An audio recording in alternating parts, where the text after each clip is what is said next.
Namaste. You are watching The Global Intellectual. I'm your host Aditya Nair, and today we are going to discuss a topic which is of prime importance if you consider yourself to be a practicing Hindu. So, before we start with this very interesting topic, do consider hitting that red subscribe button below, the bell notification icon near it, and also follow us on Instagram for regular updates. Link is down in the description. तो इस बात की शुरुआत एकदम basic से करते हैं, right? So when I talk about a gurdwara और I talk about the Sikhs, what is the first image that is created in your mind? सबसे पहली इमेज ये क्रिएट होती है कि एक लंगर हॉल है और वहाँ पे सब लोग irrespective of their economic status or cultural backgrounds, everyone are sitting together and they are having their meals and they are happy about it. Almost every time where there is a disaster, right? The Sikhs are the first people who actually go out there and give out food aids, which is an amazing thing they are doing. Number two, when I am talking about a Catholic institution or a church, what are the first 3-4 things that come into your mind? Well, number one, a hospital. Number two, orphanage. Number three, a convent school. And number four, an old age home. This again is an amazing thing these guys are doing. But आपके मन में कभी ये सवाल आया, why aren't Hindu institutions using our money for such noble causes? अभी मेरे मन में ये सवाल आया था. And well, the first preconceived notion is, well, Hindu institutions are corrupt, they are plagued with brahminical patriarchy और इसलिए हम लोग किसी की सहायता नहीं करते. पर ये झूठ है, ये मार्क्सवादियों की एक चाल है जिसे आपको ये बताया नहीं जा रहा कि there's a law in place wherein Hindus are not able to govern their own institutions. More about it in the next part of this video. India as a country has had at least 3 phases of invasions. Number 1 by the Muslim invaders, number 2 by the British, and number 3 by the modern era Nehruvian Marxist intellectuals. So why attack Hindu temples in the first place? Well, logic number 1, Hindu temples are a place where wealth is stored. And let me tell you this, there are historical records to prove this, that Hindu temples actually were used as a bank in the olden times, right? Logic number 2, a temple by definition is the heartbeat of the civilizational Hindu state. What do I mean by this? A temple at the bare minimum employed at least 1,000 people, right? A temple always had a Gaushala where the cows were kept. Number 2, a temple almost every time it had agricultural land. You need people to maintain that. Number 3, you need people to maintain these temples. And number 4, which is the most important point, temples were actually places where people actually went and took religious training. And this religious training was not just spiritual. It also included topics such as economics, law, philosophy, etc. Right? So to kill all of this, the very simple answer was to attack Hindu temples. 19वीं शताब्दी, भारत के so called लिबरेटर्स ने भारत को colonise कर लिया था. And in 1926 they come out with this ridiculous act called the Madras Hindu religious endowments act. इसके अंदर क्या हुआ, जो भारत के मंदिर थे उनका एडमिनिस्ट्रेशन और मैनेजमेंट सीधे सीधे सरकार ने अपने पास ले लिया. कैसे लिया? Well, the government is supposed to actually make trusts and appoint members in these trusts. Now let me make one thing very clear. I am not attacking any other religion when I ask for the freedom to manage and administer my own temples. You say that India is a secular state. If it is a secular state, start managing the funds of every religious institutions, or if you want to continue maintaining your stronghold on Hindu religious institutions, declare yourself as a Hindu state. Why should the government have access to the money I donate to my religious institutions? Why should I have the right to actually go ahead and appoint people in these institutions? Shouldn't people in these institutions be democratically elected? And not by anyone else, by the Hindus, by practicing Hindus. That is the right you should give to the majority of this country. It is actually shameful on your part that the majority is fighting for its rights. ऐसा नहीं होना चाहिए. Who gives you the right to appoint members? आप कौन हो? Yes, आप सरकार हो. Manage the country. Don't go ahead and try to manage my religious institution.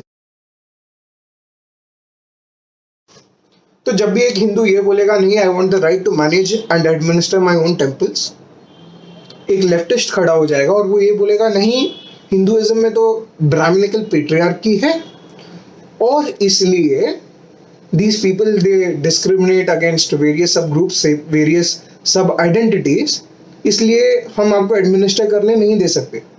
Well let me put out some facts. In Hinduism, there are many sub-identities. Did you know in Tamil Nadu alone there are more than 30,000 temples? उसमें से केवल 6,000 में Brahmin priests हैं. These sub-identities have their own Kul Devta and they pray to their own Kul Devta. And why only about the Hindus? Let's talk about the Muslims. मुस्लिम में भी अहमदिया मुस्लिम है, शिया मुस्लिम है. और एक सर्वे करते हैं ना, how many Sayyids and Qurayshis are actually there in top positions in Muslim religious institutions? Did you know that in the Sikhs, they have a separate sect called the Nihankari Sikhs? Even in Christianity, along the western coast of India, they have Brahmin churches and Dalit churches. But you won't point this out. Why? Because of course, it doesn't suit your narrative. आपको ब्राह्मण के ऊपर ये target बांधना है, लेकिन आपका target पूरी हिंदू कम्युनिटी है. So stop interfering with our religious institutions and stick with your communist manifesto and countries like Russia, China and North Korea. अच्छा, तो अगर हम अब बोलें कि हिंदू इंस्टीट्यूशंस को खुद के फंड्स मैनेज करने का अधिकार दो, तो सडनली लोग उठ के ये कहेंगे no this institutions they will turn corrupt. अच्छा, तो बाकी रिलीजियस इंस्टीट्यूशंस को ये हक क्यों है?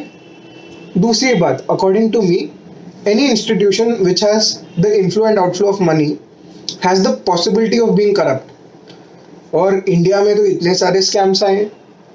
Let's stop paying taxes to the government. करें ऐसा? आपका ये जो पूरा जुमला है कि redistribution of income, wealth, equality and stuff like that, everything will come crumbling down.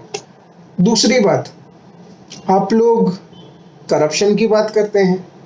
Like really, do you know that a lot of temples in India they actually earn less than 10,000 rupees annually, which trickles down to less than 800 rupees a month. ये institutions में क्या corruption करोगे भाई? Why do you need to appoint an IAS officer, a man of such competence, to manage institutions which are not earning 10,000 rupees a month? Like, इसकी कोई ज़रूरत है क्या? I mean, this economics is beyond my understanding at least. तो अब मुद्दे की बात करते हैं, पैसों की बात करते हैं. क्यों हिंदू चाहता है कि उसके पास टेम्पल का एडमिनिस्ट्रेशन आए? वेल, पहली बात यह है कि ऐसा देखा गया है कि वो टेम्पल्स जहाँ पे डोनेशंस कम आती हैं, उसके आसपास के इलाके में conversion rates they have sky rocketed. This is a very alarming situation. अगर हिंदुओं के पास अपने मंदिर के फंड्स का एक्सेस आ जाए तो ये कन्वर्जन रेट्स कम होंगी and anti social elements will not be able to convert Hindus. Number 2, आप कभी कोई मंदिर में गए?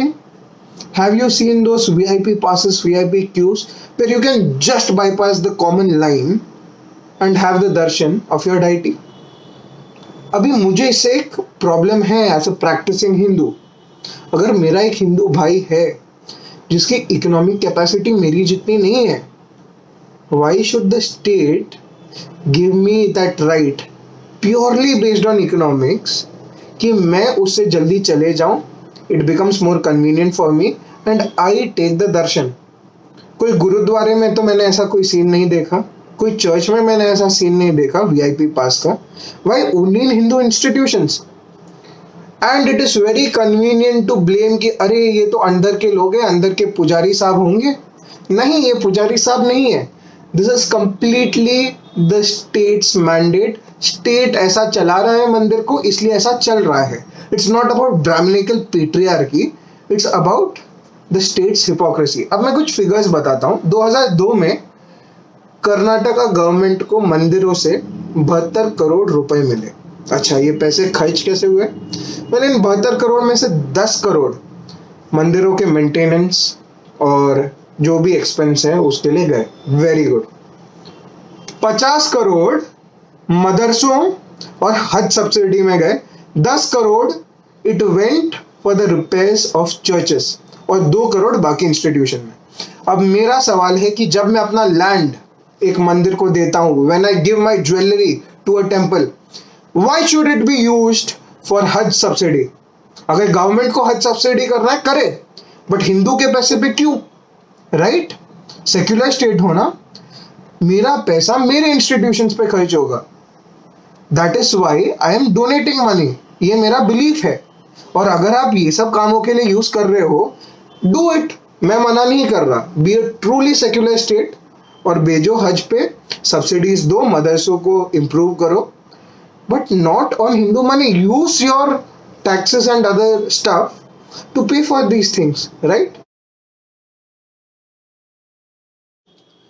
तो क्या होता है कि आंध्र प्रदेश में the government actually goes forward and decides कि हम 23 प्रॉपर्टीज बेचेंगे from the Tirupati Balaji temple, and it justifies it by saying कि अरे 1974 से तो हमने 129 सच प्रॉपर्टीज बेच दी हैं। नंबर 2, केरला में 2004 में डेफिसिट होता है और 10 करोड़ रुपए गुरुवायूर टेम्पल से ले लिए जाते हैं ये कह के कि we are using this money to fill our deficit. Why should Hindu temples compensate for your government's incompetence? ठीक है, ये तो पहला point. Number 2, who is the government to decide how the money extracted from these temples will be used? Charity के लिए use करना है, Hindus decide करेंगे ना। सिख भाई हमारे डिसाइड कर रहे हैं, क्रिश्चियन ब्रदर्स डिसाइड कर रहे हैं, तो हिंदू को भी वो राइट दे दो। We are demanding for a truly secular law on this, right? ये जो है ना Endowments Act just for Hindus, this should be abolished. Actually मुझे बहुत बुरा लगता है एंड मेरे मन में कई शब्द आते हैं, बट मैं उसका प्रयोग नहीं करूंगा। जो कहना है हमारे इमरान चचा कहेंगे जो पाकिस्तान से हैं। सुनिए। बेशरम आदमी, तुम्हारे बाप का पैसा है। So in conclusion, I would love to say that Article 26 of the Indian Constitution, it guarantees me the right to own and control my own religious institutions. I mean, I as a practicing Hindu, I want to help people from the other communities. But आप देखिए मार्थांड सूर्य मंदिर जो कश्मीर में, उसकी क्या हालत है। ऐसे सैकड़ों मंदिर हैं भारत में और उन्हें फंड्स की बहुत ज़रूरत है। First, let's repair and maintain our own temples. Then let's do charity. ये मेरा कहना है। And 1926 में these people they came after our institutions. Now they are coming after our practices. आप आज होली मनाएंगे तो आप उसमें पानी यूज नहीं कर सकते। आप दिवाली मनाएंगे तो फटाके नहीं फोड़ सकते। जल्लीकट्टू पे रोक लगाने की कोशिश की जाती है। तो ऑलमोस्ट आपका जो पूरा कल्चर है उसे वाइप आउट करने की साजिश रची जा रही है। And you as a practising Hindu have the duty to protect your practices and your religious institutions. Comment what you think about this down in the description. तो ये था इस वीडियो का अंत। अगर आपको ये वीडियो पसंद आया तो आप इसे थम्स अप दे दीजिए। अगर आपने कुछ नया सीखा तो अपने दोस्तों और परिवार के साथ शेयर कर दीजिए। And if you haven't pressed that red subscribe button down yet, go ahead and press it. Also click the bell notification button near it to get regular updates about our videos. Also, if you haven't followed us on Instagram, go ahead and follow us. Link is down in the description.